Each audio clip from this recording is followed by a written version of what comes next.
Selasa 17 Juni 2025, organisasi Buruh Toba Mersada atau Botoma melaksanakan kegiatan sosial di Desa Hutanamora, Kecamatan Lumban Julu, Kabupaten Toba. Botoma pada pagi hari ini mau kemana, Bu? Hari ini Botoma mau mengadakan kegiatan bantuan tali kasih kepada saudara kita yang berada di Desa Lumban Julu. Kita nanti membawa sembako, tangga, sertifikat, dan semoga apa yang kita bawa bermanfaat buat keluarga. Bagaimana Botoma ini bisa terbentuk sinergitas antara anggota? Saya sebagai media Toba TV melihat kerjasama yang baik. Botoma ini terbentuk dari dasar hati yang tulus dan sosial yang tinggi. Semua dari ibu-ibu yang berhati mulia dan bantu sesama kita yang membutuhkan.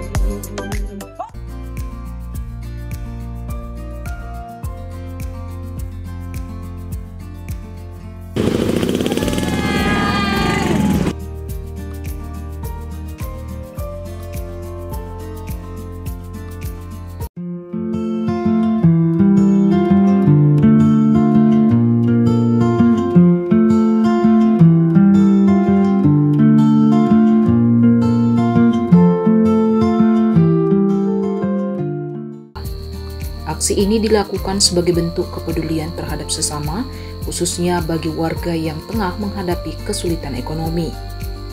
Bantuan sosial diserahkan langsung kepada keluarga Effendi Tambunan yang diketahui hidup dalam kondisi yang memprihatinkan. Botoma menilai bahwa kehadiran mereka bukan hanya untuk memberikan pendampingan pada kasus-kasus kekerasan dalam rumah tangga, pelecehan seksual, dan perlindungan terhadap anak, namun juga menunjukkan empati dan aksi nyata bagi masyarakat yang kurang mampu. Ketua Umum Botoma, Rosana Napitupulu, dalam keterangannya menyampaikan harapannya agar bantuan ini bisa meringankan beban keluarga yang membutuhkan. Ia menegaskan bahwa tidak seharusnya ada lagi masyarakat yang hidup dalam tekanan, apalagi sampai terancam kelaparan.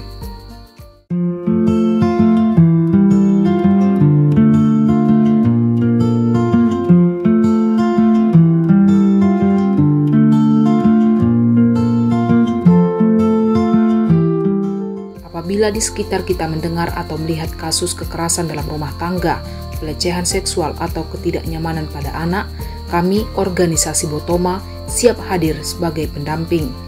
Tidak dipungut biaya sama sekali, murni dari Botoma dengan tulus ikhlas untuk Toba Mantap. Kami mengajak masyarakat untuk tidak tinggal diam dan bersama-sama menciptakan lingkungan yang aman dan mendukung bagi semua. Lebih jauh, Rosana menambahkan bahwa Botoma hadir di Kabupaten Toba sebagai pendamping dan pelindung bagi masyarakat, terutama perempuan dan anak-anak yang mengalami kekerasan, pelecehan maupun tekanan psikologis. Botoma mengajak seluruh elemen masyarakat untuk lebih peka terhadap lingkungan sekitar dan bersama-sama menjaga Kabupaten Toba agar tetap aman, nyaman, dan kondusif bagi semua warganya. Kegiatan ini pun disambut hangat oleh keluarga Effendi Tambunan. Tidak hanya membawa bantuan berupa kebutuhan pokok, Botoma juga membawa semangat kebersamaan dan harapan bagi keluarga yang selama ini merasa terpinggirkan. Lewat kegiatan seperti ini, Botoma berharap dapat terus menjangkau lebih banyak warga yang membutuhkan dan menjadi penggerak solidaritas sosial di tengah masyarakat Toba. Botoma bersatu, Botoma